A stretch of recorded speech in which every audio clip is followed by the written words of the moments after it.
বাবা জাহাঙ্গীর বলতেছে একদিন এমন এক অজিফা আছে, এমন এক তদবির আছে, যেই তদবিরে, এই তদবির হচ্ছে গৌসে পাক আব্দুল কাদের জিলানীর। এই তদবিরে মায়ের গর্ভে যে সন্তানটা মেয়ে আছে তাকে ছেলে করা যায়, আর যে ছেলে আছে তাকে মেয়ে করা যায়, জেন্ডার পরিবর্তন করে দেওয়া যায়। এই তাওয়াজ্জুতে, এই তদবিরে বাবা জাহাঙ্গীর সেই তদবির জানতো, এবং বাবা জাহাঙ্গীর তার চাক্ষুষ প্রমাণ এই দরবারেই দিছে, এই দরবারেই দিছে।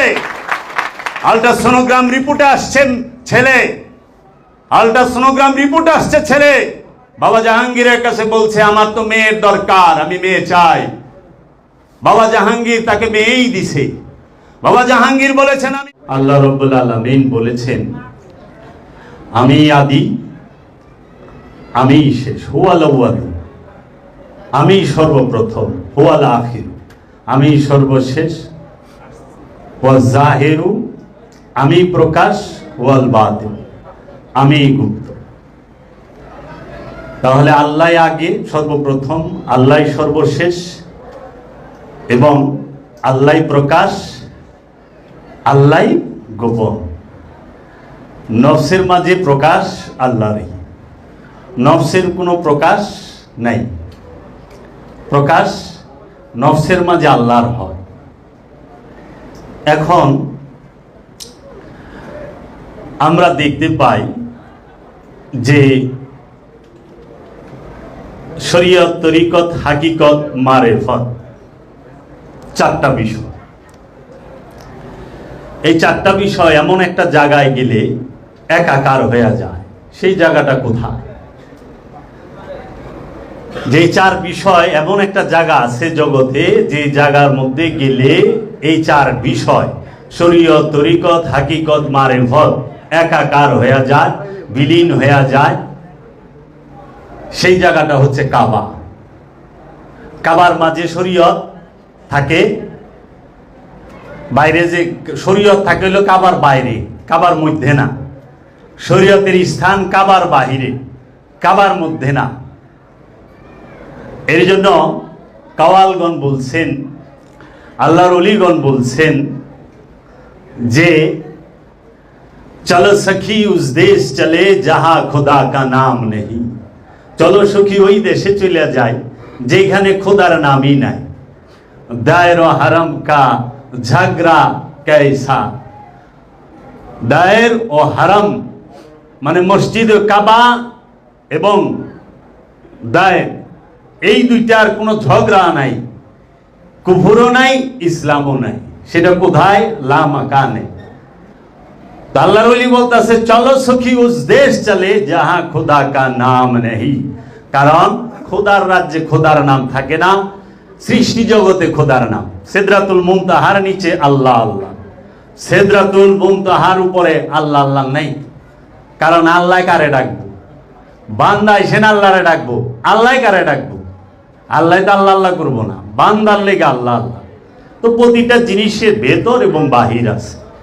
কাবায় গেলে, মসজিদুল হারামে যে হাজি সাহেবরা যায় হজ করতে, তারা ওইখানে যায় শরীয়তের পাবন্দি ওইখানে কিন্তু অতটা থাকে না। থাকে না, একবিংশ শতাব্দীতেও নাই। কাবায় যান, নারী পুরুষ একসাথে কাবা তোয়াফ করতেছে।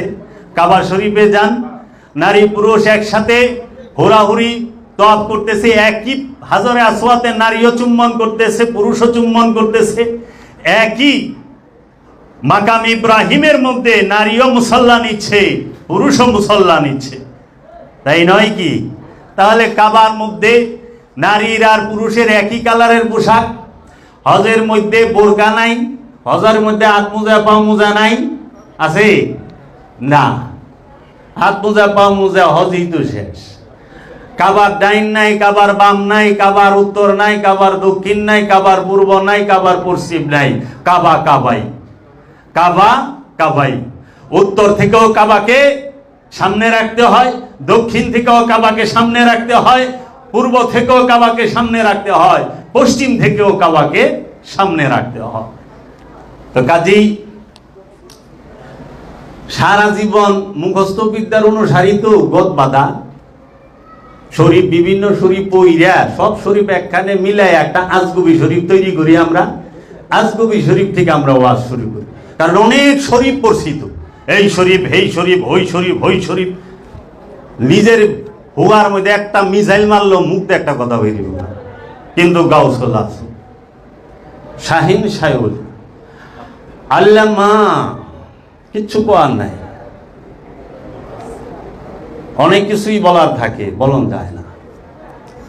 উচিত কথায় বউ বেজার, গরম বাতে বিলাই বেজার, উচিত কথায় হাজী সাহেবের মুখ খারাপ।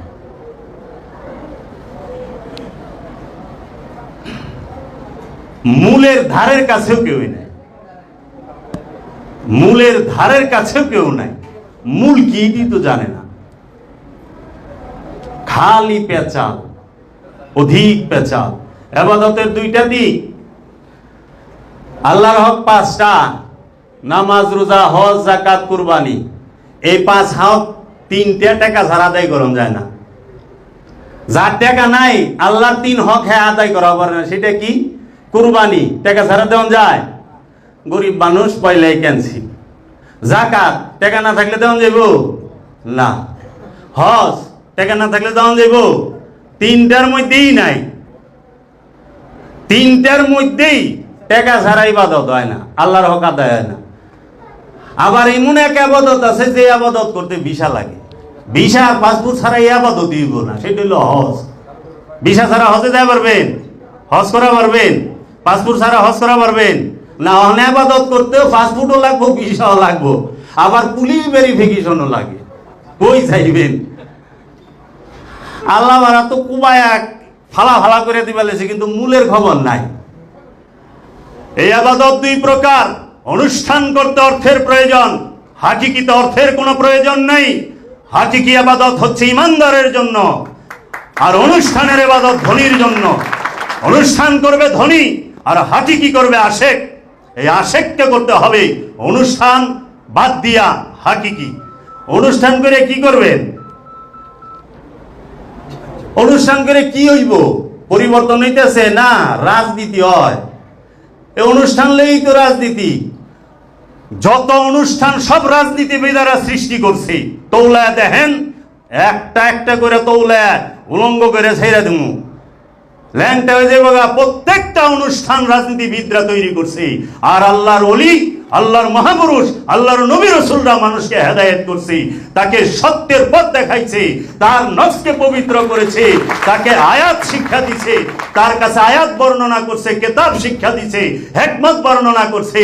আর এই রাজনীতিবিদেরা অনুষ্ঠান তৈরি করছে কেন? এই হাকিকিকে দামা চাপা দেবার জন্য, কবর দেবার জন্য অনুষ্ঠানকে দাঁড় করাইছি, সমাজে প্রতিষ্ঠিত করছি অনুষ্ঠান।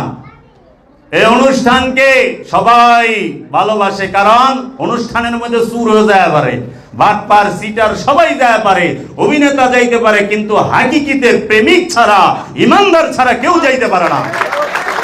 ইমানদার ছাড়া কেউ যাইতে পারে না হাকিকিতে। প্রেম আশেক ছাড়া করতে পারে না। অভিনয় যে কেউ করতে পারে। অভিনেতার প্রয়োজন হয় মেকআপের, আশেকের মেকআপের প্রয়োজন নাই। আশেক যেখানেই খাড়ায় ওইখানেই ওয়াজ করেনি, আশেক যেখানে খাড়ায় ওইখানেই মনসুর হাল্লাজ, আশেক যেখানে খাড়ায় ওইটাই শামসুর তাবরিজ। আশেকের স্থান লাগে না, আশেক স্থান তৈরি করে। জোর কইরা মার্কেট বন্ধ যাইব, চিল্লায় মার্কেট বন্ধ যায়। আমাদের শ্বশুরও কয় না, চিল্লায় ঢেইলা মার্কেট কয় পি সাহেব আপনি তাও শুনলাম অহনেই মা বাপের হালও খারাপ হয়ে গেছে। মা বাপ পোলা বানরে ডাক্তার না মানে বাঁচবার দিব না। বাবা তো ডাক্তার ওই দিব, ওই স্বপ্ন পোলার না মা বাপের। মা বাপের স্বপ্ন রে পূরণ করবার যায় পোলার জীবন তামা তামা, মাইয়ার জীবন তামা তামা। অনেক সময় প্রেসারে ভাগল হয়ে যায়। অনেক পীর সাহেব তো তাই শুরু হয়েছে। পীর হবি না কে? তুই তো গাও ছোলাছম, তুই তাড়াতাড়ি পীর। এতটুক পুলারে মোল্লারা এত টুকটুক মাইয়ারে দেখবেন বরকা পিন দেয়, হাত মোজা পা মোজা পিন দেয়। শিশু বাচ্চা, ওর উপরে আবাদতই ফরজ হয় নাই, ওরে বরকারি দিয়া ঢেকে ছেয়া দিছে। কয় কি অহন থেকে না করলে বড় হইলে পিনবো না। তার মানে কি প্রেসার? পীর সাহেবের বাড়িতেও তাই, অহন থেকে যদি না বড় হইলে আর হইব না। জুত করে পীর বানান যায়, তো কামিয়েই ছিল। ফকির এটা তো পয়দাসী, ফকির এটা তো প্রেম। ফকিরি কি? সব জায়গায় অনুষ্ঠান দেওয়া। প্রতিটা জায়গায় অনুষ্ঠান, ইবাদতের মূলের ধারের কাছেও নাই, ধারের কাছেও নাই। যখন বলা হয় দাইমি সালাত, এইটা আবার কি ভণ্ডয় নতুন কথা লয়ে আইছে, অথচ এইটাই কোরআন। দাইমি সালাতই কোরআন, ওয়াক্তি সালাত কোরআন নয়। কোরআনের মধ্যে ওয়াক্তি সালাতের কথা নাই, দাইমি সালাতের কথা আছে। দাইমি সালাতই হচ্ছে কোরআন, আর কোরআনের মধ্যেই দাইমি সালাতের কথা আছে। তাহলে সেই দাইমি সালাতকে যারা অস্বীকার করে তারা কি কোরআন অস্বীকার করতেছে না? আর যারা কোরআনকে অস্বীকার করে তারা কি? যারা কোরআনকে অস্বীকার করে তারা কোন জায়গায় যায়? এই ফতোয়া মুফতিরা দিব, আমার কাম না ফতোয়া দেওয়া।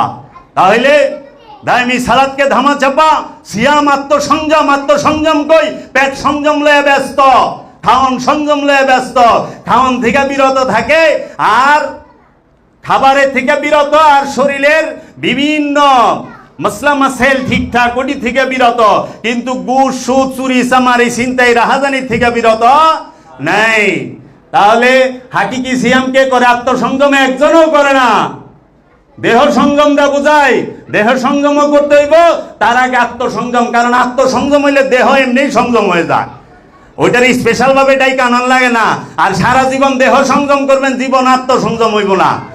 শরীরটা ভালো থাকবো, ঠিক আছে, এটা মানি। সব জিনিসেরই কিছু না কিছু উপকারিতা আছে। খালি দলিল চায়। এই আপনি যে কথা বলেন দলিল কোথায়, রেফারেন্স কোথায়? এক আল্লামা সাহেব, সে জ্ঞানের জাহাজ, তো বিদ্যার জাহাজ না, কইতাছে আপনি যে কথা বলছেন এটার দলিল দেন। তা আমি কইলাম যে হুজুর দলিল তো দিমু, তার আগে একটা কথা শুনেন। দলিলের কইলে দলিল নাই, দলিলের দলিল থাকে না, দলিলেরই দলিল নাই। কারণ দলিল যেখানে শেষ ওইখানে সত্য ঘাড়ায় রয়েছে। সত্যের দলিল লাগে না, সত্য নিজেই প্রকাশ। সূর্যের দলিল লাগবে না, সূর্যের দলিল লাগে না। দলিল লাগে কার? মূর্খের। জ্ঞানীর দলিল লাগে না। জ্ঞানী নিজের দিকে চাইলে দলিল সব এখানেই আছে। দলিল দেয় আপনারা আটকাইবার লেগা দলিল চায়, শিখানের লেগা না, জানানের লেগা না। আপনি দলিল দেখাইলে একই শুধরায় না। এন থেকে এলমে মারেফত সবচেয়ে উচ্চ স্তরের ওয়াজ হই না যায় মোল্লার কাছে মুরিদ। কিলা বইল এলমে মারেফত উচ্চ স্তরের ওয়াজ হই না, মোল্লার কাছেই তো গেল। লাভটা হইল কোথায়? এর জন্য দলিল সব জায়গায় খাটে না, দলিল সব জায়গায় খাটে না। আমরা আজকে এবাদতের মধ্যে গরিবরা অনেক দূরে, গরিব খালি নামাজ আর রোজা দুইটা পারে। এই নামাজের সোয়াব মানে আনুষ্ঠানিকতা, আনুষ্ঠানিক আবাদতে গরিব নামাজ আর রোজা করতে পারে, আর আনুষ্ঠানিক আবাদতে বড় লোক 5টা করে। তাহলে বড় লোক আউগায় রইল না। আল্লাহ কি বৈষম্য করতে পারে কখনো? আল্লাহর কাছে কি উঁচা নিচা আছে? না। অহংকার পিসাব দেহি তারা মুরিদরে ওয়াজ শোনায়, সাহাবাই কারামের খেজুর খাওয়ানোর, অভাব অনটনের, দুঃখ কষ্টের, মেয়ের বিয়ার দাওয়াত করে, মন্ত্রী মিনিস্টার ঘর বড় লোক, গরিব মুরিদরে দাওয়াতই করে না। কি একটা অবস্থা! গরিবের দামই নাই, আল্লাহ গরিব বানাই লোকে। নামাজের কাতারে পিসাব সবাই এক কাতারে লেখা রায়, কোনো সমস্যা নাই, দাঁড়াও সবাই সমান। আমির ধনী, আমাদের ইসলাম এত সুন্দর, মোহাম্মদ ইসলাম এত সুন্দর যে ইসলামে আমির আর ধনী এক বরাবর। এটা মসজিদে ওইটুক লাগাই দিয়েন পিছনে, এক বরাবর ঠিক আছে, সেটা মসজিদে, খাবারের টেবিলে নয়, খাবারের টেবিলে নয়। ছেলে মেয়ে বিয়া করানোর বেলায় না। পীরে মেয়ে বিয়া দিবেন লেগে বড় লোকই খুঁজে, সাধক খুঁজে না। সাধকের কাছে মেয়ে বিয়া দেয় না পিসাবে, বড় লোকের কাছে দেয়। পোলাটাও বিয়া করে বড় লোকের মাইয়া, সাধক খুঁজে না। সাধকের কাছে পিসাব মেয়ে বিয়া দেয় না। অহংকার পিসাবরাই তো দুনিয়াদারির ভিতরে ডুবা রয়েছে। মোল্লারে কি কম? মোল্লা তো কইবারই পারে, কারণ পিসাব তো খান্নাস মুক্ত। হ্যারি এই অবস্থা, আর যে খান্নাস যুক্ত হের অবস্থা হইব কি? মোল্লা তো খান্নাস যুক্ত লোক করতেই পারে, পিসাব খান্নাস মুক্ত হয়ে মেয়ে বিয়া দেয় ইয়ের কাছে, ধনির কাছে। আর এই পিসাবই ওয়াজ করবার লইছে সম্পদ জমাকারী জাহান্নামী, সম্পদ জমাকারী জাহান্নামী আল কোরআন। এই পিসাবেই ওয়াজ কইরা এই পিসাবই ধনির কাছে মেয়ে বিয়া দিতাছে। তাইলে জাহান্নামীর সাথে সম্পর্ক তো পিসাবেই করতাছে, পিসাবে করতাছে না জাহান্নামীর সাথে সম্পর্ক। আগে এত হস্তা মোহাম্মদ ইসলাম, বাবা জাহাঙ্গীর কোটি টাকা লাত্তি মাইরা ফকিরিত হইছে। কে রে জানেন? বাবা জাহাঙ্গীর যে ওজিফা জানতো, বাবা জাহাঙ্গীর যে কালাম জানতো, বাংলার জমিনে এমন কোন আলেম নাই, এমন কোন পীর সাহেব নাই এই রকম কালাম এবং এলেম জানতো। কিসের? এই তদবীরের, তদবীরের। বাবা জাহাঙ্গীরের একটা ঘটনা বইলা শেষ করম। বাবা জাহাঙ্গীর একদিন বলতেছে, আমি ফকুন্নির পোলা না, আমি আউলা জাউলার পোলা না, আমি জমিদারের পোলা, আমি কোটি টাকা লাত্তি দিয়া ফকিরি লইছি, ফকিরি আমার কাছে কোহিনূর হীরার চেয়ে মূল্যবান। বাবা জাহাঙ্গীর বলতেছে, একদিন এমন এক অজিফা আছে, এমন এক তদবির আছে, যেই তদবিরে, এই তদবির হচ্ছে গৌসে পাক আব্দুল কাদের জিলানীর। এই তদবিরে মায়ের গর্ভে যে সন্তানটা মেয়ে আছে তাকে ছেলে করা যায়, আর যে ছেলে আছে তাকে মেয়ে করা যায়, জেন্ডার পরিবর্তন করে দেওয়া যায়। এই তাওয়াজ্জুতে, এই তদবিরে বাবা জাহাঙ্গীর সেই তদবির জানতো, এবং বাবা জাহাঙ্গীর তার চাক্ষুষ প্রমাণ এই দরবারেই দিছে, এই দরবারেই দিছে। আল্ট্রাসোনোগ্রাম রিপোর্টে আসছেন ছেলে, আল্ট্রাসোনোগ্রাম রিপোর্ট আসছে ছেলে, বাবা জাহাঙ্গীরের কাছে বলছে, আমার তো মেয়ের দরকার, আমি মেয়ে চাই। বাবা জাহাঙ্গীর তাকে মেয়েই দিছে। বাবা জাহাঙ্গীর বলেছেন, আমি এমন এক তদবির জানি, এই তদবিরের মধ্যে একজন মানুষকে যদি ইচ্ছা করি 6 মাস বিছনার মধ্যে ভালায় রাখুন যা হইয়া থাকবো, হাত পাও বেকাকু কয়া, আবার নিজের হাত পাও জারুমু সুদায় দেব, উঠ হারাইব, ও আট বড় হনে যাওয়ান লাগবো না। এই তদবির খুব ভয়ানক তদবির। এটা করতে গেলে একদম গাছ পাকা কাগজি লেবু লাগবো, যেটা টাপাক করে গাছ থেকে পড়ছে ছিরন যাইব না, নিচে পড়তে হইব মাটিতে, আর খেজুর কাটা লাগবো, পারদা থোয়ান লাগবো আর কি, তাইলে হ্যাঁ হইয়া করবো। আচ্ছা, তো এইটা কোনো এক মুরিদের দ্বারা গুলশান বনানীর এক শিল্পপতি শুনছে। শিল্পপতি শুনছে, শুনার পরে সে কি করছে, বাবা জাহাঙ্গীরের কাছে আয় পড়ছে, হুজুর আমি শুনছি আপনি পারেন এবং আপনাকে আমি চিনি, আপনি যে এলেম, আপনার যে কালাম, আপনি যে জ্ঞানী, আপনি জানেন, আমাকে একটা তদবির করে দেন, আমার এরকম বন্ধু আল্লাহ আমার বনে না, আমার এই তদবিরটা করেন, আমি আপনার 5 কোটি টাকা দেব প্রথম দাপে। বাবা কয়, কি কল আপনি, আমি তো ফিট হয়ে যাবো। কয়, আমি কিনা জানি না, যে কইছে একটু বাড়ায় কইছে। কয় না, আপনি জানেন, আপনি কইরা দেন, আমি 10 কোটি টাকা দেব। এরকম বাড়তে বাড়তে সে একটা বড় অ্যামাউন্টে চলে গেছে। তখন বাবা জাহাঙ্গীর বলছে, এইটা হলো কবিরাজি, এটা ফকিরি না, এটা খনকারী। ফুদিয়া মাটির চাকারে মিস্ত্রির চাকা বানাইলেন, এটা খনকারী, ফকিরি না। মোটর সাইকেলে তেল শেষ, মুইতা মোটর সাইকেল স্টার্ট দিয়া চলে গেলেন, কত বড় জালওয়ালা ফকির, এটা ফকিরি না, এটা খনকারী। পানির উপর দাইটা গেলেন, এটা ফকিরি না, এটা খনকারী। এটা ফকিরি নয়, এটা খনকারী। তাহলে তখন বাবা জাহাঙ্গীর বলল, যেই সময় বাংলাদেশের অনেক বড় বড় শিল্পপতির মা বাপে ভিক্ষা করে, তখন আমি বাবা জাহাঙ্গীরের অ্যাকাউন্টে কোটি টাকা, গ্রিনল্যান্ড ব্যাংকে আমি কোটি টাকা লাত্তি দিয়া ফকিরি লইছি। বাবা জাহাঙ্গীর জাগতিকভাবে অনেক উচ্চ শিক্ষিত, এত উচ্চ শিক্ষিত পীর বাংলার জমিনে নাই, বাংলার জমিনে নাই, জেনারেল লাইনে। চড়ুই পাখি জানি আবার এটা কয় না, আম্মা আম্মা দেখেন আমার পায়ের বারে বট গাছটা লড়তাছে, ওখানে চড়ুই পাখিরা এই কথা কয়। বাবা জাহাঙ্গীরের সামনে আয়া থরথরায় কাঁপতো, কারণ তুমি কোন দিকে আটকাইবা তাকে, ওনার আটকানের মতো প্লেয়ার নাই, ওই জ্ঞানী নাই বাংলার জমিনে। তখন বাবা জাহাঙ্গীর বলছে, আমি এটি করি না। কয়, হুজুর করেন। লাস্টে বাবা ছোট নিলে কয়, জ্বালা গুইটি তো খুবই পাওয়াই মুশকিল, আপনি একদম গাছ পাকা কাজ দিলে বই পাইবেন, এটা তো অসম্ভব, কোনোভাবে পাওয়া যাবে না। কয়, হুজুর আপনি চিন্তা করবেন না, আমি একটা কলমের চারা কিনে বারান্দার টপে রেখে দেব, যখনই একদম টাস করে পড়বে ওই লেবুটাই নিয়ে আসবো। বাবা কয়, দেখছো, এমনি 1000 কোটি টাকার মালিক হয় নাই, মাথা আছে। আমরা তো জীবনে চিন্তাও পারব না, কল আমার দুম থেকে যাই চুরি। বাবা জাহাঙ্গীর টাকার লেগা ফকিরি করে না, পীরগিরি করে না। বাবা জাহাঙ্গীর আটানা কুদারা ভাড়া দিব এর লেগা শিল্পপতির বাপে কুদারালয় বয়ে থাকতো, নাম কইলাম না, বেজ্জতি জীবগা। সেই বাবা জাহাঙ্গীর, সে বলে তারা হইছে 1000 কোটি টাকার মালিক, আর আমি বাবা জাহাঙ্গীর হইছি ফকির। তা আবার একটা কথা কইতো, ফকরা ফকির, আগে ফকরা তারপরে ফকির, কারণ ফকিরের ভিতরে অনেক ফক্কর আছে, ফকরামি আছে, বেশিরভাগ হলো ফক্কর। আগে নিজের ঘর সাফ করা, তারপরে সে নন্নরে ধরুন। ওহাবি সব সময় অনুষ্ঠান লয়া হইয়া থাকে, ওহাবির কাছে ওয়াক্তিয়া নামাজ সব। ওহাবি ওয়াক্তিয়া নামাজ পড়ে আজ পর্যন্ত বাংলার জমিন না বিশ্বে কোনো আলেম কয়া বলল না আমার মেরাজ হইছে। কিন্তু দায়মি সালাত করে প্রত্যেকটা আল্লাহর ওলি কইছে আমার মেরাজ হইছে। দায়মি সালাত করে পৃথিবীতে প্রতিটা আল্লাহর ওলি বলছে আমার মেরাজ হয়েছে। আমির খসরু বাবাই বলেছে, আমি আমির খসরু যখন লামুকামে যাই তখন ওইখানে ওই মাহফিলের সভাপতি যায় দেখি হযরত মুহাম্মদ সাল্লাল্লাহু আলাইহি ওয়াসাল্লাম সেই মাহফিলের সভাপতি। তাহলে পরে আজকে আমরা অনুষ্ঠান সর্বস্ব হয়ে গেছি। কুরবানি দেওয়ার লাগে মনের পশুরে, এটা সার্বজনীন ইমানদার রিপুকে কুরবানি করবে, আমিত্বকে কুরবানি করব। অহনে মানুষ গরু কুরবানি, খাসি কুরবানি, উট কুরবানি করে। হজের মৌসুম, হজলে একটু বলন দরকার, কারণ হজ সম্পর্কে তো হুজুরা খালি আয়াত কয় কিন্তু খুইলা কয়া পারে না। ওলি আল্লাহ মানবো না, আল্লাহ ওলি মানাই ছাইরা দিব। নবী যে ওয়াহাবি মানবো না, ওরে নবী মানাই ছাইরা দিব। ওলি যে মানবো না, তারে ওলি মানাই ছাইরা দিব। আল্লাহ কেমনে? সোজাভাবে মানবি না, বেকায় মানাই ছাইরা দিব। তার একটু ছোট্ট নমুনা দেই।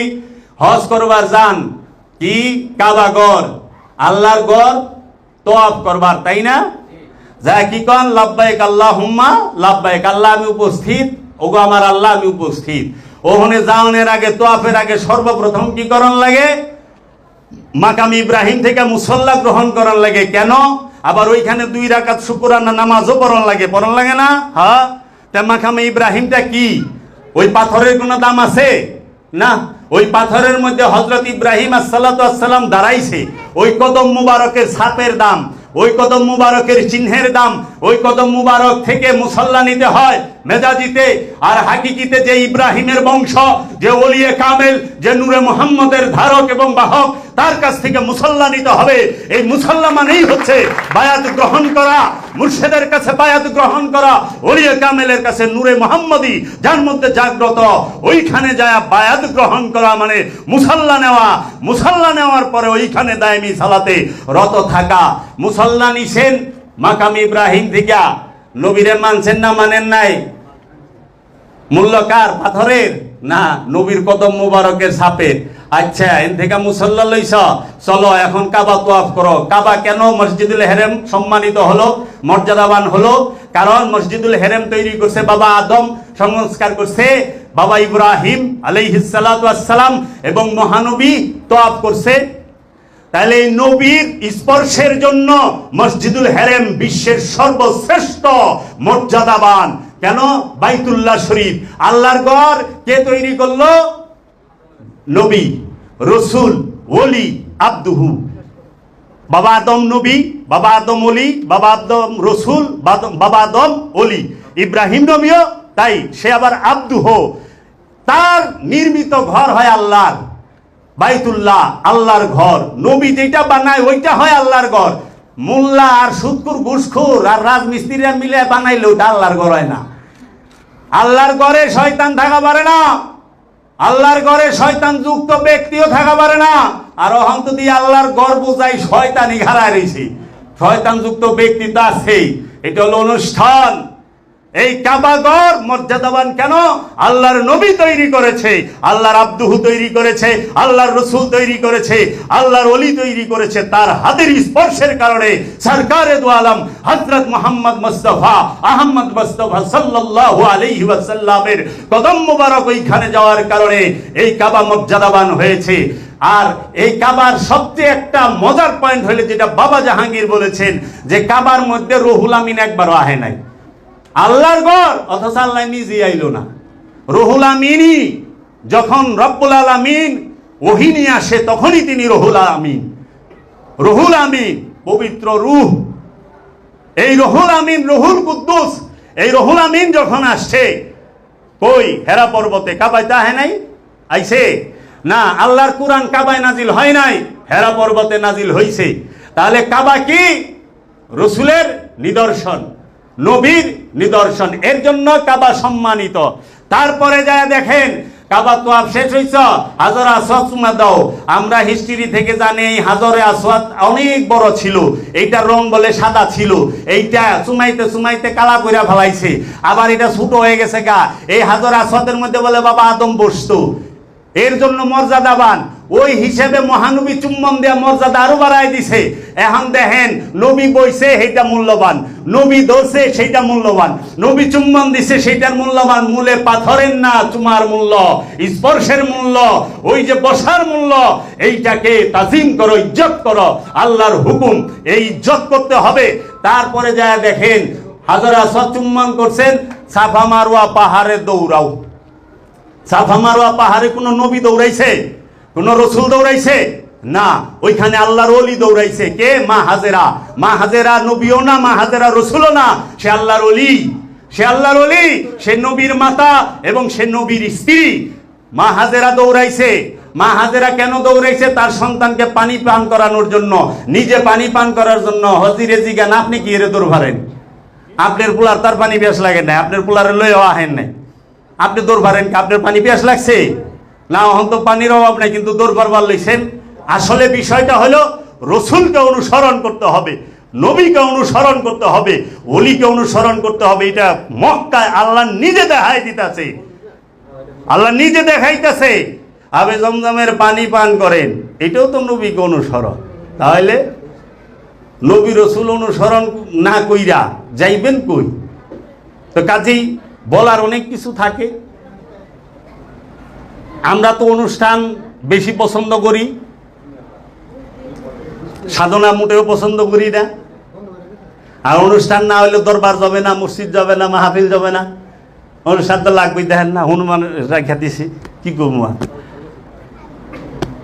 কিচ্ছু করার নাই। এইটি তাই না, স্বর্গে লয়ে যাবে।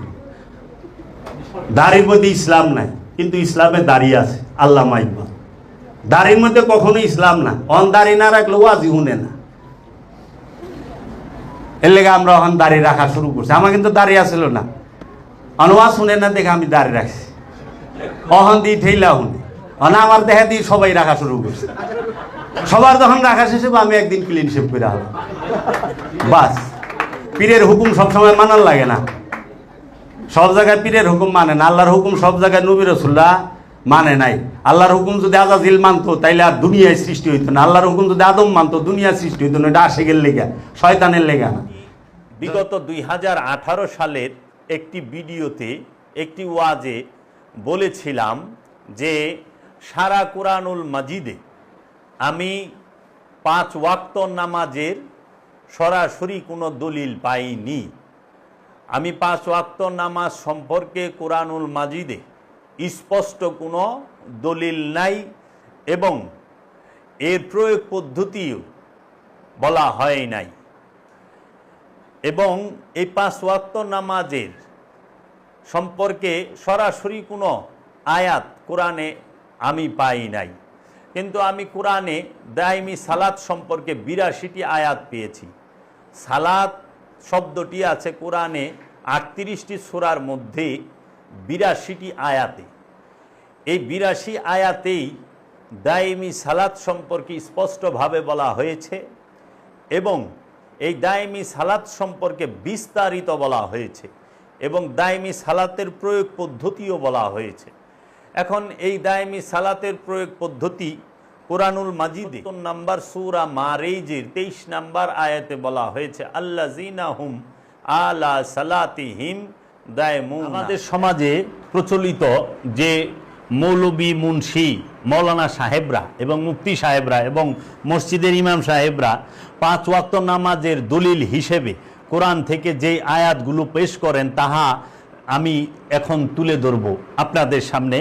তাহারা তুলে ধরেন 17 নম্বর সূরা বনি ইসরাইলের 78 নম্বর আয়াত এবং 24 নম্বর সূরা নূরের 58 নম্বর আয়াত এবং 30 নম্বর সূরা রুমের 17 ও 18 নম্বর আয়াত, 9 নম্বর সূরা তওবার 119 নম্বর আয়াত 5 ওয়াক্ত নামাজের দলিল হিসাবে। 5টি আয়াত তারা তুলে ধরেন কি 5 ওয়াক্ত নামাজের দলিল হিসাবে।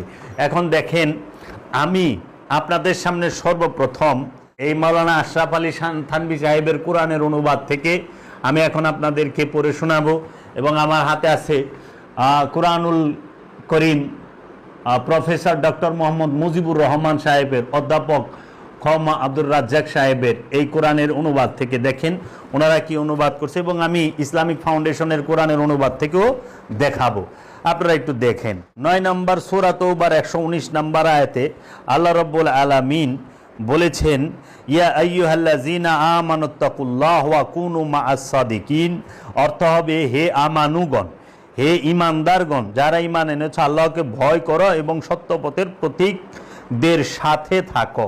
আর এইখানে উনি অনুবাদ করছেন মাওলানা আশরাফ আলী থানভী, হে ওই সব লোক যারা ঈমান এনেছো আল্লাহকে ভয় করো এবং সত্যপথের প্রতীকদের সাথে থাকো। এখন আসেন মুজিবুর রহমান সাহেব কোরআনুল করিমে উনি কি অর্থ করছে সূরা তওবার 119 নম্বর আয়াতে। এখানে উনি অর্থ করছেন, ইয়া আইয়ুহাল্লাযীনা আমানুত্তাকুল্লাহ ওয়া কুনু মাআস সাদিকিন, হে মুমিনগণ। প্রথমেই ভুল। কোরআনে আরবিতে আছে ইয়া আইয়ুহাল্লাযীনা আমানু, বাংলা অর্থ করছে হে মুমিনগণ, পাল্টায় দিছে হে মুমিনগণ বলছে। আচ্ছা, আমানু আর মুমিন কি এক? আমানু আরবি শব্দ, মুমিনও আরবি শব্দ। আমানু আরবি শব্দ দিয়া মুমিন বাংলা অর্থ কিভাবে করলেন? আমানু আরবি, মুমিনও আরবি। আমানু অর্থ বিশ্বাসী, মুমিন অর্থ বিশ্বাসী। আমানু হচ্ছে সাধারণ বিশ্বাসী, মুমিন হচ্ছে পরিপূর্ণ বিশ্বাসী। আমানু হচ্ছে সাধক মুসল্লি, আর মুমিন হচ্ছে ইমাম। তো এখন কি বলছে এখানে, হে মুমিনগণ তোমরা আল্লাহর তাকওয়া অবলম্বন করো এবং সত্যবাদীদের সাথে থাকো। তাহলে মুমিন বাদে আর সত্যবাদী কারা? প্রশ্ন আসে না? এরা যে বললো, আল্লাহ বললো আমানু, সে সত্যবাদী না। আমানু লটর পটর ইবান। আমানুর মধ্যে শয়তান আছে দুর্বল রূপে, আমানু মিথ্যা বলে। এই জন্য আমানুকে বলছে, হে আমানু তোমরা কুনু মাআস সাদিকিন, সত্যবাদীদের সঙ্গী হও। এই সাদিকিনদের ঊর্ধ্বের স্তর হলো মুমিন। মানে এরা মুমিন রেখেছে সত্যবাদীর সঙ্গে। মুমিন কোন সত্যবাদীর লগে থাকবো? মুমিন বাদে সত্যবাদী কে আছে? মুমিন, রসুল, নবী, মুমিনগণদের থেকে রসুল নির্বাচন করা হয়। এখানে সালাতের কথা এই আয়াতে সালাত শব্দটাই নাই। তাহলে এটা কিভাবে 5 ওয়াক্ত নামাজের দলিল হইল? আচ্ছা, আমরা দেখি একটু এই ইসলামিক ফাউন্ডেশনের অনেক বড় বড় আলেম উলামায়ে কেরাম ওনারাও করছেন। এইটা হচ্ছে কোরআনুল করিম, হ্যাঁ, ইসলামিক ফাউন্ডেশন। দেখি ওনারা কি করছেন। ইয়া আইয়ুহাল্লাযীনা আমানুত্তাকুল্লাহ ওয়া কুনু মাআস সাদিকিন, হে মুমিন, অর্থ করছে হে মুমিনগণ তোমরা আল্লাহকে ভয় করো এবং সত্যবাদীদের অন্তর্ভুক্ত হও। মুমিনগণ সত্যবাদীর অন্তর্ভুক্ত হও, এটা আরো অ্যাডভান্স। এই কোরআনুল করিম ইসলামিক ফাউন্ডেশনের সূরা তওবার 119 নম্বর আয়াতে কোরআনে আরবিতে আছে, ইয়া আইয়ুহাল্লাযীনা আমানুত্তাকুল্লাহ ওয়া কুনু মাআস সাদিকিন, যে হে আমানুগণ, ইমানদারগণ তোমরা আল্লাহকে ভয় করো এবং সত্যবাদীদের সঙ্গী হও। আর ওনারা লিখছে, অর্থ করছে এখানে, হে মুমিনগণ তোমরা আল্লাহকে ভয় করো এবং সত্যবাদীদের অন্তর্ভুক্ত হও। তে মুমিন কি সত্যবাদী নয়? এই মুল্লারা কি খায়া এই অনুবাদ করছে আমার মাথায় ধরে না। আবার এদের নামের আশেপাশে বিরাট বড় বড় টাইটেল, এক চাঙ্গারি কইরা, টাইটেলের শেষ নাই। তো কাজেই এখন আমি আপনাদেরকে দেখাবো সৌদি আরবের মারিফুল কোরআন থেকে এই পবিত্র কোরআনুল করিম বাংলা অনুবাদ ও সংক্ষিপ্ত তাফসীর। এটা সৌদি আরবের বাদশা কর্তৃক অনুবাদকৃত, হাজীদেরকে এটা ফ্রিতে দেওয়া হয়। এইখানে দেখি সূরা তওবার 119 নম্বর আয়াতে বলছে, হে ঈমানদারগণ আল্লাহকে ভয় করো এবং সত্যবাদীদের সাথে থাকো। বাহ, ধন্যবাদ জানাই, খুব সুন্দর অনুবাদ করছেন। হে ঈমানদারগণ, তোমরা আল্লাহকে ভয় করো এবং সত্যবাদীদের সঙ্গী হও। এই মারিফুল কোরআনের এই আয়াতের অর্থটা সুন্দর করছে। এখন এই যে বাকি, তাহলে দেখলেন একই আরবি আয়াত, একরকম আয়াত। আমি কয়টা অনুবাদ দেখাইলাম আপনাদের? 4-5টার মতো অনুবাদ দেখাইলাম। এই 4টার মধ্যে আমরা পাইলাম হইল 3 রকম। 4টা অনুবাদে পাইলাম 3 রকম। আমার এখানে আরো সময় স্বল্পতার কারণে ভিডিও লম্বা হবে, নাহলে আমি 20টা অনুবাদ দেখাইতে পারবো এরা কি করছে। এরপরে আসেন যে 17 নম্বর সূরা বনি ইসরাইলের 78 নম্বর আয়াতে এই ওহাবি সম্প্রদায়, খারিজি সম্প্রদায়, সালাফি সম্প্রদায়ের মৌলবী মুন্সিরা তাহারা এই সূরা বনি ইসরাইলের 78 নম্বর আয়াতকে 5 ওয়াক্ত নামাজের সবচেয়ে বড় দলিল হিসাবে ধরে এবং মুতাজিলা ফেরকার অনুসারী, তার নাম হচ্ছে আল্লামা জামাকসুরি, তিনার তফসিরের নাম হচ্ছে তফসিরে কাশাফ। এই তফসিরে কাশাফে উনি এই সূরা বনী ইসরাইলের 78 নম্বর আয়াতকে 5 ওয়াক্ত নামাজের দলিল হিসাবে ধরেছেন। এখন আমরা একটু সূরা বনী ইসরাইলের 78 নম্বর আয়াতটা পাঠ করি, দেখি এইখানে 5 ওয়াক্ত নামাজ, সালাতুল ফজর, সালাতুল জোহর, সালাতুল আসর, সালাতুল মাগরিব, সালাতুল ইশা আছে কি না।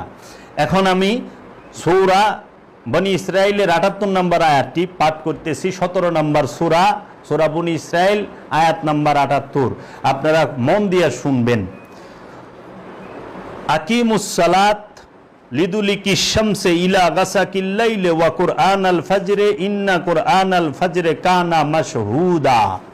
এটার হুবহু অর্থ হচ্ছে আকিমুস সালাত, সালাত কায়েম করো, লিদুলিকি শামসে, সূর্য ঢলে যাবার কারণে, ইলা গাসাকিল লাইলি, রাত্রি অন্ধকারের দিকে, ওয়া কুরআনাল ফাজরে, এবং ভোরের কোরআন, ইন্না কুরআনাল ফাজরে কানা মাশহুদা, নিশ্চয়ই ভোরের কোরআন হয় প্রমাণিত। এই সূরা বনী ইসরাইলের 78 নম্বর আয়াত। এই আয়াতের মধ্যে আকিমুস সালাত, এই সালাত শব্দটা আছে একবার, আকিমুস সালাত শব্দটা আছে একবার। আচ্ছা, লিদুলিকি শামসে, লিদুলিকি শামসে, শামস মানে সূর্য, লিদুলিকি মানে হচ্ছে ঢলিয়া পড়া, ঢলিয়া যাওয়া, ইলা মানে দিকে, গাসাকিল মানে অন্ধকারের, লাইলে মানে রাত্রের। সূর্য যখন ঢলিয়া পড়ে রাতের অন্ধকারের দিকে, ওয়া কুরআনাল ফজরে, ওয়া এবং কুরআনাল, কুরআন, ফজরে মানে ভোরের, ইন্না কুরআনাল ফজরে নিশ্চয়ই ভোরের কোরআন, কানা হয় মাশহুদা প্রমাণিত। এই মাশহুদা শব্দের অর্থ হলো প্রমাণিত। তাহলে এই আয়াতের মধ্যে সালাত শব্দটা আছে একবার, শামস শব্দটা আছে একবার, গাসাকিল শব্দটা আছে একবার, লাইলে শব্দটা আছে একবার, কোরআন শব্দটা আছে 2 বার, ফজরের শব্দটা আছে 2 বার, মাশহুদা শব্দটা আছে একবার। তাহলে এইখানে আপনারা সালাত জোহর পাইছেন না, ফজর, সালাতুল ফজর পাইছেন না, পাইছেন কি কুরআনুল ফজর। এরা কি করছে, কোরআনকে বাংলা অনুবাদ করছে হইল সালাত মানে নামাজ। কোরআন অর্থ কি নামাজ, এইটা তো এরা ডিকশনারি করে দিছে, মানে শব্দই সাতিয়ান্নাস করে দিছে। কোরআন অর্থ কি নামাজ, কোরআনের বাংলা অর্থ কি নামাজ। সালাত আরবি শব্দ, কোরআন আরবি শব্দ, তো এই কোরআনের আর বাংলা অর্থ সালাত করলেন কেমনে, কোরআনের বাংলা অর্থ নামাজ করলেন কেমনে?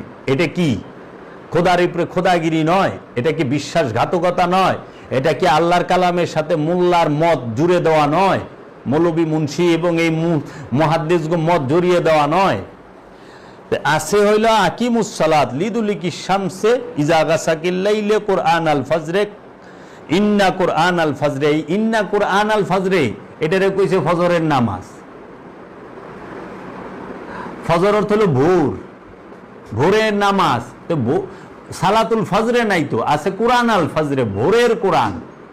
তাহলে এখন দেখি আমরা কোন অনুবাদকারী কি করছে। এটা হলো মাওলানা আশরাফ আলী থানভী সাহেবের অনুবাদ। আচ্ছা, এটার মধ্যে সূরা বনী ইসরাইলের 78 নম্বর আয়াতে বলছে, অর্থ করছে সূর্য ঢলে যাবার পর থেকে রাতের ঘন অন্ধকার পর্যন্ত নামাজ কায়েম করুন, আর কায়েম করুন ফজরের সালাত, নিশ্চয়ই ফজরের সালাত উপস্থিতির সময়। এই দেখেন, ফজরের সালাত, ফজরের সালাত, ফজরের সালাত।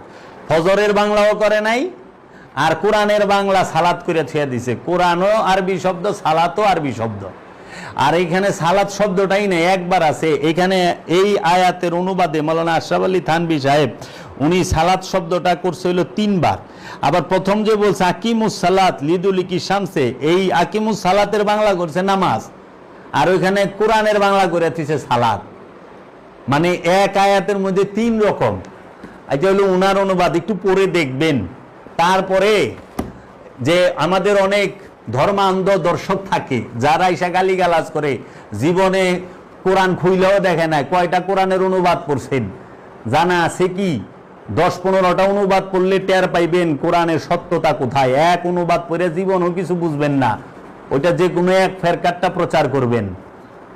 আপনি নিজেই তো জানেন না আপনি কোন ফেরকার কোরআনের অনুবাদ করতেছেন, আপনার এটা জানাই নাই। এটি তো চালাকি। অনুবাদকের আরেক নাম বিশ্বাসঘাতক। এটা ইউরোপের এক দার্শনিক বলছে যে অনুবাদকের আরেক নাম বিশ্বাসঘাতক। এখন এই যে মুজিবুর রহমান সাহেবের কোরআনুল করিম, উনি কি অনুবাদ করছে দেখি। বাংলা উনি এই সূরা বনি ইসরাইলের ৭৮ নম্বর আয়াতের অনুবাদ করেছেন, যে আরবিতে আছে আকিমুস সালাত লিদুলিকিশ শামসি ইজা গাসাকিল লাইল ওয়া কুরআনাল ফাজরি ইন্না কুরআনাল ফাজরি কানা মাশহুদা। উনি অর্থ করছে সূর্য হেলে পড়ার সময় থেকে রাতের অন্ধকার পর্যন্ত সালাত কায়েম করো এবং ফজরের কুরআন, নিশ্চয়ই ফজরের কুরআন উপস্থিতির সময়। এই যে উনি ফজরের কোরআন রাখছে, উনি করছে কোরআন, মাওলানা আশরাফ আলী থানভী করছে ফজরের সালাত। এখন ইসলামিক ফাউন্ডেশনের মাওলানা সাহেবরা কি করছে সেটা একটু দেখি। এই সূরা বনি ইসরাইলে ৭৮ নম্বর আয়াতে এই যে ইসলামিক ফাউন্ডেশন থেকে ছাপা কোরআনুল করিম, ওনারা করছে যে সূর্য হেলে পরিবার পর হইতে রাত্রি ঘন অন্ধকার পর্যন্ত সালাত কায়েম করিবে এবং কায়েম করিবে ফজরের সালাত, নিশ্চয়ই ফজরের সালাত উপস্থিতির সময়। এরা সালাত পাইল কই? একবার আছে সালাতের কথা, কোরআনের অনুবাদ করে দিয়েছে বাংলায় সালাত। সালাত আরবি শব্দ, কোরআনও আরবি শব্দ। কোরআনের অর্থ পৃথিবীর কোনো ডিকশনারিতে সালাত নাই। সারা পৃথিবীর কোনো ডিকশনারিতে কোরআনের অর্থ সালাত দেখাতে পারবো? কোরআন আর সালাত কি এক বিষয়? হ্যাঁ, সালাত হইলে আমানুর জন্য, আর কোরআন নাজিল হয় হইল নবীর উপরে, রসুলের উপরে। তাহলে এই কোরআন রে সালাত বানাইছিল। আর এইখানে এই আয়াতে 5 ওয়াক্ত নামাজের দলিল কই? এখানে ফজরের সালাত কই পাইলেন? এই আয়াতের মধ্যে জোহরের সালাত কই পাইলেন? এই আয়াতের মধ্যে আসরের সালাত কই পাইলেন? এই আয়াতের মধ্যে মাগরিবের সালাত কই পাইলেন? এই ৭৮ নম্বর আয়াতে সূরা বনি ইসরাইলের এক জায়গায় তো সালাতুল ইশা নাই, একটা জায়গায়ও নাই সালাতুল ফজরে, সালাতুল জোহর, সালাতুল আসর, সালাতুল মাগরিব, সালাতুল ইশা নাই তো। আছে আকিমুস সালাত, সালাত কায়েম করো সূর্য ঢলিয়া পড়িবার আগে, সূর্য অন্ধকারে ঢলিয়া পড়ার আগে। এবং কি ইন্না কুরআন আল ফাজরে, নিশ্চয় ভোরের কোরআন। এই ভোরের কোরআনই হয় প্রমাণিত। বাবা জাহাঙ্গীরের লিখিত কিতাব এবং বাণী পড়বেন, এই আয়াতের সর্বশ্রেষ্ঠ অনুবাদ এবং ব্যাখ্যা করেছেন বাবা জাহাঙ্গীর। এখন এই সূরা বনি ইসরাইলের ৭৮ নম্বর আয়াতে 5 ওয়াক্ত নামাজের সরাসরি কোনো দলিল পাই নাই। এটা যাহারা বলে তাদের মন গড়া ব্যাখ্যা। এই আয়াতে সরাসরি 5 ওয়াক্ত নামাজের দলিলের কথা নাই। এবং যাহারা করে তাহারা ভুল অনুবাদ করে। সবার আরবি ঠিক আছে, কিন্তু বাংলা অনুবাদে ভুল আছে, হুবহু করে নাই। এর জন্য আপনাদের আমন্ত্রণ রইল, আপনারা হুবহু অনুবাদ পড়ে দেখবেন যে আসল বিষয়টা কি। এই হচ্ছে সৌদি আরবের মারিফুল কোরআন সূরা বনি ইসরাইলের ৭৮ নম্বর আয়াতে কি বলেছে দেখেন, যে সূর্য ঢলে পড়ার সময় থেকে রাত্রি অন্ধকার পর্যন্ত নামাজ কায়েম করুন এবং ফজরের কোরআন পাঠও, নিশ্চয়ই ফজরের কোরআন পাঠ মুখোমুখি হয়। এই হইল অর্থ। তাহলে এক আরবি আয়াত সব কোরআনে একরকম, কিন্তু অর্থ একরকম, কেউটার সাথে কেউর মিল নাই, এক এক রকম। এইখানে আবার ওই যে কি ফজরের সালাত বানায় নাই, ভোরের কোরআন রে সালাত কি কোরআন আল ফজরে রে সালাতুল ফজরে বানায় নাই, কোরআনুল ফজরে রে সালাতুল ফজরে বানায় নাই। তাও অন্তত একটু আছে আর কি, চোখে পট্টি আছে। এরপরে আমরা আসি যে মৌলভী সাহেবরা 24 নম্বর সূরা নূরের 58 নম্বর আয়াতে বলেছেন। হ্যাঁ, সেই সূরা নূরের 58 নম্বর আয়াত আমরা একটু দেখি। বহু অর্থটি হচ্ছে, হে আমানুগণ, যাহারা তোমাদের ডান হাতের অধিকার ভুক্ত এবং তোমাদের মধ্যে যাহারা বালেগ প্রাপ্ত হয় নাই, তাহারা তোমাদের অনুমতির জন্য 3 সময় অপেক্ষা করিবে, ফজরের সালাতের পূর্বে এবং গরমের সময় দুপুরে যখন তোমাদের পোশাক খুলিয়া রাখো এবং এশার সালাতের পর। এখন আমরা দেখব যে এই আয়াতের অর্থটি অন্য যে কোরআনের অনুবাদ আছে, যেরকম মাওলানা আশরাফ আলী থানভী সাহেবের কোরআন এবং ইসলামিক ফাউন্ডেশনের সৌদির মারিফুল কোরআন, সেখানে কি বলা হয়েছে? ইয়া আইয়ুহাল্লাযীনা আমানু লিয়াস্তাযিনুকুমুল্লাযীনা মালাকাত আইমানুকুম ওয়াল্লাযীনা লাম ইয়াবলুগুল হুলুমা মিনকুম সালাসা মাররাতি মিন ক্বাবলি সালাতিল ফাজরি ওয়া হিনা তাদউনা সিয়াবাকুম মিনাজ যাহিরাতি ওয়া মিন বা'দি সালাতিল ইশাই সালাসু আওরাতিল লাকুম লাইসা আলাইকুম ওয়ালা আলাইহিম জুনাহুম বা'দাহুনা তাওয়াফুনা আলাইকুম বা'দুকুম আলা বা'দু কাযালিকা ইউবাইয়িনুল্লাহুম লাকুমুল আয়াত ওয়াল্লাহু আলিমুল হাকীম। এর অর্থ করেছেন, তোমাদের দাস দাসী ও নাবালক সন্তানরা যেন 3 সময় অনুমতি নিয়ে তোমাদের কক্ষে প্রবেশ করে, ফজরের নামাজের আগে, দুপুরে যখন তোমরা কাপড় খুলে রাখো, ওই এশার নামাজের পর। এই 3 সময়ে তোমাদের গোপনীয়তার সময়। এই 3 সময় ছাড়া যদি তারা বিনা অনুমতিতে প্রবেশ, তাহলে তোমাদের কোনো দোষ হবে না, তাদেরও না। তোমাদের একের অপরের কাছে তো যাতায়াত করতেই হয়। এভাবে আল্লাহ তোমাদের জন্য তার আয়াতসমূহ স্পষ্টভাবে বিবৃত করে থাকেন। আর আল্লাহ মহাজ্ঞানী ও মহা কৌশলী। এইখানে আমরা 2টা জিনিস পাচ্ছি, সেটা হলো সালাতুল ফজরি আর সালাতুল ইশাই। এই 2, এইখানে বলা হচ্ছে নাবালেগ এবং যারা বালেগ এবং তারা যেন দাস দাসী, তারা যেন দুপুরের সময় যখন ঘরে প্রবেশ করে তোমাদের, তখন যেন তারা পাস করে অনুমতি নিয়ে ঢোকে। কেন? কারণ আজ থেকে 1400 বছর আগে আরবে অত্যন্ত গরমের মধ্যে আরবের মানুষের পক্ষে সম্ভব ছিল না যে তারা বস্ত্র পরিধান করে দুপুরবেলা থাকে, কারণ এত তাপমাত্রা। আপনারা কখনো 2022 সাল 23 সাল দিয়ে 570 কিংবা 630 মাইপেন না। এটি সবচেয়ে বড় ভুল হবে, কারণ ওই আমলে মানুষের ওই রকম বস্ত্রও ছিল না, বাসস্থানও ভালো ছিল না, খাদ্য ওইভাবে ছিল না, মানুষ সব দিকেই কষ্ট করছে।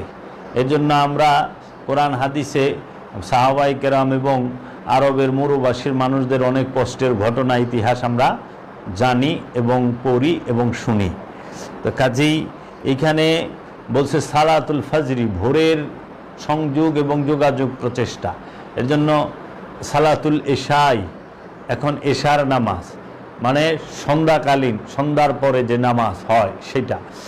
এখন রাতের সালাত 2 টাইমই, মানে এই সংযোগ এবং যোগ প্রতিটা মুরিদের, প্রতিটা সাহাবীর, প্রতিটা শিষ্যের এই 2 টাইম অবশ্যই রবের জিকির ফিকির এবং সালাতে থাকতে হয়, সালাত করতে হয়। সাধারণের জন্য এবং অন্য সকল মানুষদের জন্য এই 2 টাইম অবশ্যই, ভোরের কর্মের শুরুতে এবং কর্মের শেষে, নিদ্রার আগে এই সালাত সংযোগ করতে হয়। নিদ্রা থেকে উঠে সালাত করতে হয় এবং নিদ্রায় যাওয়ার আগে সালাত করতে হয়, সংযোগ করতে হয়, আল্লাহর রসুলকে এবং রব্বুল আলামিনকে স্মরণ করতে হয়, সংযোগ যোগাযোগ করতে হয়। এবং এই কর্মের আগে সালাত দিয়ে কর্ম শুরু এবং কর্মের শেষেও সালাত দিয়ে কর্ম শেষ, এবং নিদ্রার আগেও সালাত দিয়ে নিদ্রায় যাওয়া এবং নিদ্রা থেকে উঠেও সালাতের মাধ্যমে রব্বুল আলামিনের সাথে যোগাযোগের চেষ্টা কায়েম রাখা। এখন আমরা দেখি যে ইসলামিক ফাউন্ডেশনের কোরআনুল করিমে ইনি কি অর্থ করছেন। এখানে আছে ইয়া আইয়ুহাল্লাযীনা আমানু, এখানে ওনারা মুমিনগণ করে দিয়েছে, হে মুমিনগণ তোমাদের মালিকানা দিন দাস দাসীগণ এবং তোমাদের মধ্যে যাহারা বয়সপ্রাপ্ত হয় নাই তাহারা যেন তোমাদের কক্ষে প্রবেশ করিতে 3 সময়ে অনুমতি গ্রহণ করে, ফজরের সালাতের পূর্বে, দ্বিপ্রহরের যখন তোমরা তোমাদের পোশাক খুলিয়া রাখো তখন, এবং এশার সালাতের পর। এই 3 সময়ে তোমাদের গোপনীয়তার সময়। কারণ যখন মানুষ সালাতের অবস্থায় থাকে তখনও কারো কাছে অনুমতি ছাড়া প্রবেশ নিষেধ। যদি সালাতে থাকে চুপ করে থাকতে হবে। এবং যখন তারা কাপড় খুলে থাকে, এখানে স্পষ্ট বলা হচ্ছে দুপুরবেলা ওই সময়কার আরববাসী কাপড় খুলে বসে থাকতো, কারণ এত গরম ছিল যে শরীরে কাপড় রাখা সম্ভব হতো না। কারণ ওই সময় ঘরের ভিতরে এসি, ফ্যান এগুলা কিছুই ছিল না। ওই সময় খেজুর পাতার ছাউনি ছিল। তো কাজেই ওই সময় এত স্পেশাল বাড়িঘর কাহারই ছিল না। তাই এখন এখানে বলতেছে এই 3 সময় ব্যতীত অন্য সময়ে বিনা অনুমতিতে প্রবেশ করলে তোমাদের জন্য এবং তাদের জন্য কোনো দোষ নাই। তোমাদের একে অপরের নিকট তো যাতায়াত করতেই হয়। এভাবে আল্লাহ তোমাদের নিকট তাহার নির্দেশ স্পষ্ট বিবৃত করেন। আল্লাহ সর্বজ্ঞ প্রজ্ঞাময়। এখানেও এই সালাতুল ফজর এবং এশার সালাত এবং ফজরের সালাতের কথাই উল্লেখ আছে। তো এখন এখানে আমরা 5 ওয়াক্ত নামাজের কথা পেলাম না। এই সকাল সন্ধ্যা এটা তো দায়েমির ভিতরেই আসে, এটা দায়েমি সালাতের ভিতরে, এটা ওয়াক্তি সালাতের ভিতরে গণ্য হয় না। কারণ দায়েমি সালাতের সব সময় যারা গুরুবাদী, যারা রসুলবাদী, যারা রসুলের অনুসরণ করে তারা সব সময় সকালে এবং সন্ধ্যায় 2 টাইম অবশ্যই আপন আপন রসুলের, আপন আপন মুর্শিদের মোরাকাবা, মুশাহেদা, ধ্যান তাদের সাথে সংযোগ এবং যোগাযোগ করে থাকেন। এরপরে আমরা দেখি প্রফেসর মুজিবুর রহমান স্যার উনি কি করেছেন, উনি কি লিখেছেন। প্রফেসর মুজিবুর রহমান স্যার উনি লিখেছেন সূরা রুমের 58, হে মুমিনগণ, তোমাদের দাস দাসীরা এবং তোমাদের মধ্যে যারা প্রাপ্তবয়স্ক হয়নি তারা যেন 3 সময় তোমাদের কাছে অনুমতি গ্রহণ করে।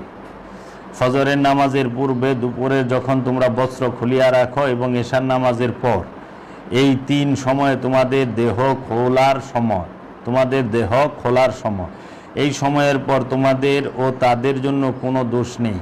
তাদের একে অপরের কাছে তো যাতায়াত করতেই হয়, এমনভাবে আল্লাহ তোমাদের কাছে সুস্পষ্ট আয়াতসমূহ বিবৃত করেন। আল্লাহ সর্বজ্ঞ প্রজ্ঞাময়।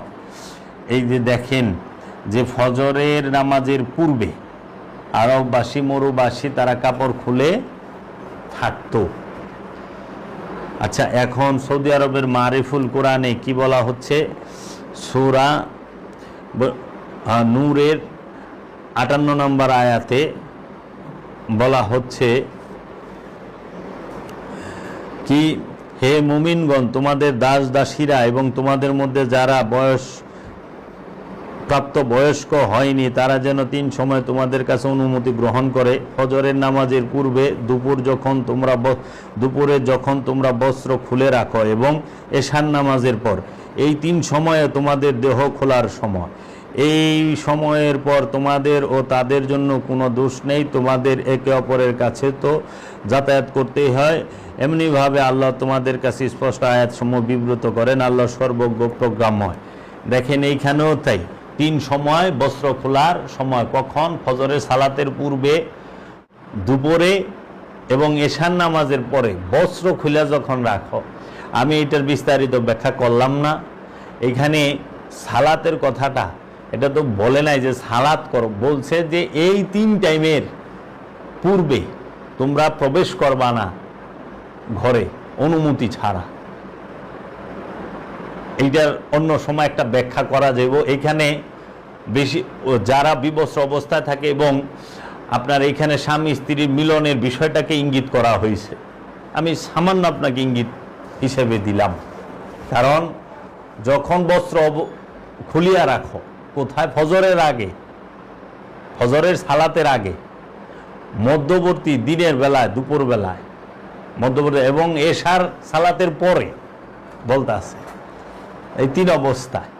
তো এইখানে সালাতের হুকুম দেয় নাই যে তোমরা আকিমুস সালাত সালাতুল ফজরে, আকিমুস সালাত সালাতুল জোহর, আকিমুস সালাত সালাতুল আসর, সালাতুল মাগরিব, সালাতুল এশা। এখানে সালাতের হুকুমটা দেয় নাই, কিংবা সালাত সম্পর্কে ডিটেলস কিছু বলে নাই। এখানে বলছে কোন কোন সময়ে তুমি রুমে বিনা অনুমতিতে প্রবেশ করতে পারবা না। তো এইখানে 5 ওয়াক্ত নামাজের দলিল এই আয়াতেও 5 ওয়াক্তের কথা নাই, এবং যে কয়টা আয়াত আছে সবটির মিলে মিশেও 5 ওয়াক্তের দলিল আসবে না, ভুল অর্থ ছাড়া। এখন আমরা দেখব সূরা রুম। সূরা রুমের 17 ও 18 আয়াত।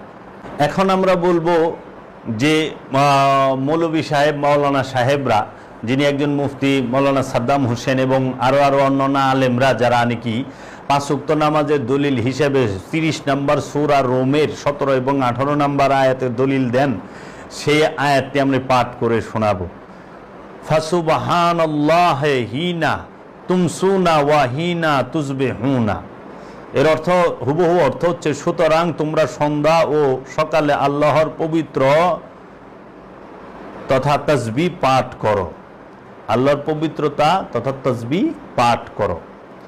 আচ্ছা, এখানে দেখি তো 17 নম্বর আয়াতে সালাত শব্দটা আছে নাকি? কি ফাসুবহানাল্লাহি হিনা তুমসুনা ওয়া হিনা তুসবিহুনা। সুতরাং তোমরা সন্ধ্যায় ও সকালে আল্লাহর পবিত্রতা পাঠ করো। এই সারা কোরআনে আরবি আয়াতে আছে সুবহানাল্লাহি হিনা তুমসুনা ওয়া হিনা তুসবিহুনা। দেখেন তো এইখানে কি সালাত শব্দটা আছে? আরবিতে নাই।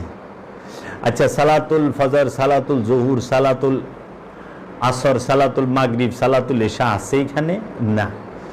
সূরা রোমের 17 নম্বর আয়াত, এখানে কি আছে? সুতরাং তোমরা সন্ধ্যা ও সকালে আল্লাহর পবিত্রতা পাঠ করো। তারপর 18 নম্বর আয়াতে বলা হচ্ছে ওয়াল্লাহুল হামদু ফিস সামাওয়াতি ওয়াল আরদি ওয়া আশিয়ান ওয়া হিনা তুজহিরুনা। এই সারা আয়াতে সালাত শব্দটা আছে? নাই। সালাতুল ফজর, সালাতুল জোহর, সালাতুল আসর, সালাতুল মাগরিব, সালাতুল ইশা, সালাতুল তাহাজ্জুদ, সালাতুল আছে? নাই।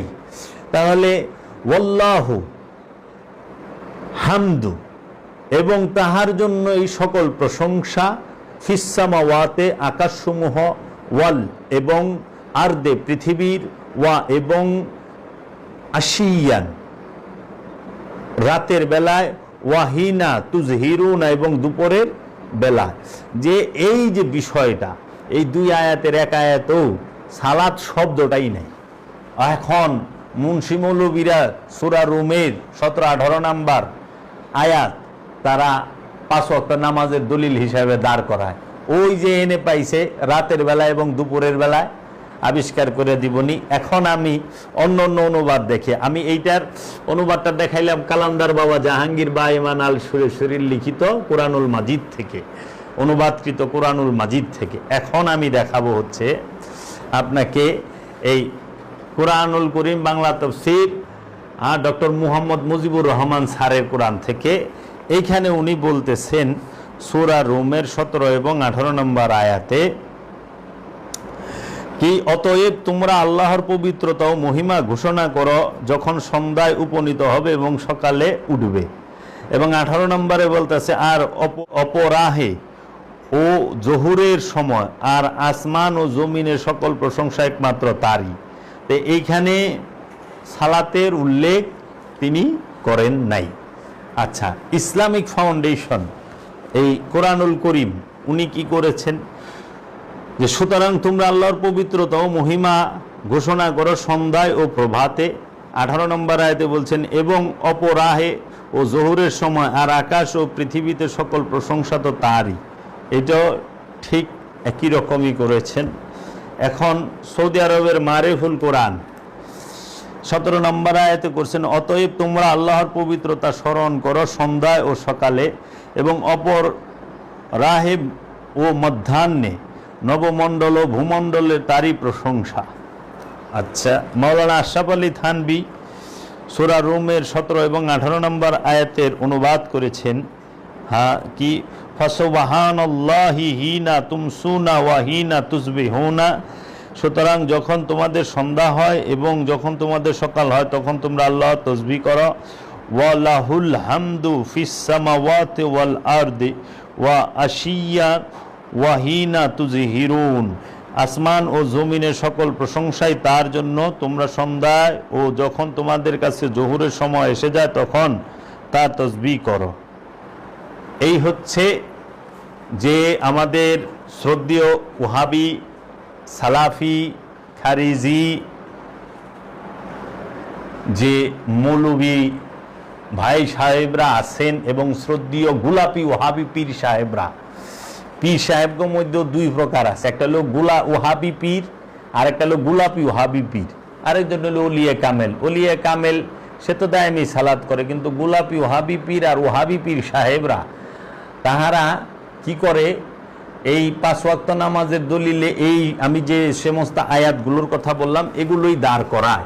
যেরকম সূরা তাওবার 119 নম্বর আয়াত, সূরা বনী ইসরাইলের 78 নম্বর আয়াত, সূরা নূরের 58 নম্বর আয়াত, সূরা রুমের 17 ও 18 নম্বর আয়াত, এগুলোকে